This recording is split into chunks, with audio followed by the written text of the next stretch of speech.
도로윤과 정과오범, 상식은 언제쯤 돌아올까? 대한민국 정치가 또다시 비상식의 고리에 갇혔습니다. 국민의힘은 김문수 전 고용노동부 장관을 최종 대선 후보로 확정했습니다. 이번 경선에서 김 후보는 56.53%의 지지를 얻으며 중도 확장의 상징으로 떠오른 한동훈 후보를 제쳤습니다. 이로써 국민의힘은 다시금 과거 획기적 보수로의 복귀를 공식화했습니다. 윤석열 정권이 남긴 계엄과 탄핵의 후유증을 반성하고 쇄신하려는 시도는 좌초되었고, 강성 지지층의 표에 영합한 결과 김문수라는 이름으로 도로 윤석열이 그림자를 다시 등에 업게 되었습니다. 문제는 단순히 한 명의 후보가 선출되었다는데 그치지 않습니다. 더불어민주당의 이재명 후보는 대법원에서 공직선거법 위반에 대해 유죄 취지의 파기환송 결정을 받으며 정과 오범이 되었습니다. 고 김문기 처장 관련 허위사실 공표와 백현동 개발 관련 발언 등이 문제가 되었으며, 이는 단순한 정치적 공방의 수준이 아니라 사법적 판단의 결과로 이어졌습니다. 그런데도 이재명 대표는 여전히 당의 간판이자 차기 대선 후보로 굳혀지고 있습니다.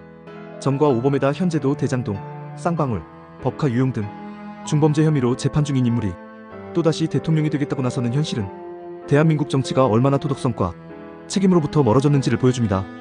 결국 국민은 다시 두 악 중 차악을 선택해야 하는 딜레마에 빠졌습니다. 한쪽은 정과 오범, 다른 한쪽은 계엄을 옹호하고 부정선거론에 동조한 인물입니다.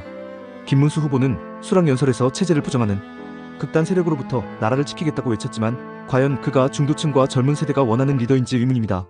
그는 과거 발언에서 계엄령을 정당화하는 취지의 발언을 해왔고, 윤석열 전 대통령의 일방적 국정 운영을 사실상 방조했던 인물입니다. 보수 진영 내부에서도 그를 차기 주자로 보지 않았던 이유는 바로 이 지점에 있습니다. 한편 이재명 대표는 민주당 내 사법 리스크의 중심에 서 있습니다. 문재인 정부의 부패 의혹을 물타기 하며 여권의 방탄 프레임을 강화해온 그는 사법부의 판단조차 정치적 탄압이라 주장합니다. 대법원의 결정이 내려진 후에도 민주당은 판결을 정면으로 비판하며 심지어 일부 의원들은 판결에 찬성한 대법관들을 탄핵하자는 주장까지 내놓고 있습니다. 이는 사법부의 독립성을 훼손하는 위험한 정치적 시도이며 민주주의의 기본 원칙을 정면으로 부정하는 태도입니다. 이러한 현실 앞에서 국민은 절망합니다. 수많은 유권자들은 도대체 왜 우리는 늘 차악을 선택해야 하는가라는 물음을 던집니다. 이 질문은 단순한 냉소가 아니라 정치 시스템에 대한 근본적인 회의로 이어지고 있습니다. 그 결과 정치 혐오, 투표 포기, 무관심이 늘어가고 결국 극단적 지지층만이 전국을 좌우하는 왜곡된 민주주의가 고착화되고 있습니다. 이제는 달라져야 합니다. 우리는 정당이 자기 반성과 혁신 없이 오로지 팬덤과 진영 논리에만 기대어 대선을 치르려는 현실을 직시해야 합니다.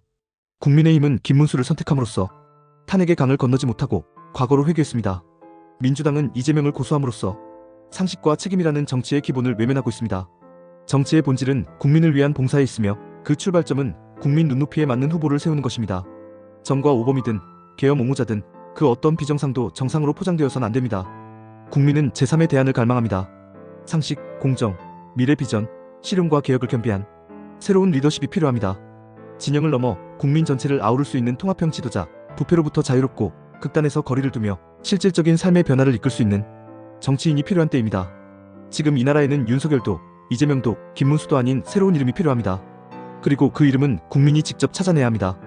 더는 언론과 정당이 던져주는 후보군에서 선택하는 구태를 반복하지 말아야 합니다. 이번 대선은 정치권에 대한 국민의 마지막 경고가 되어야 합니다. 상식을 회복하라는 국민의 분노, 극단을 거부하라는 절규를 외면한 정치 세력은 반드시 표로 심판받을 것입니다. 진정한 정치개혁은 국회개혁도 사법개혁도 아닌 유권자의 선택에서부터 시작됩니다.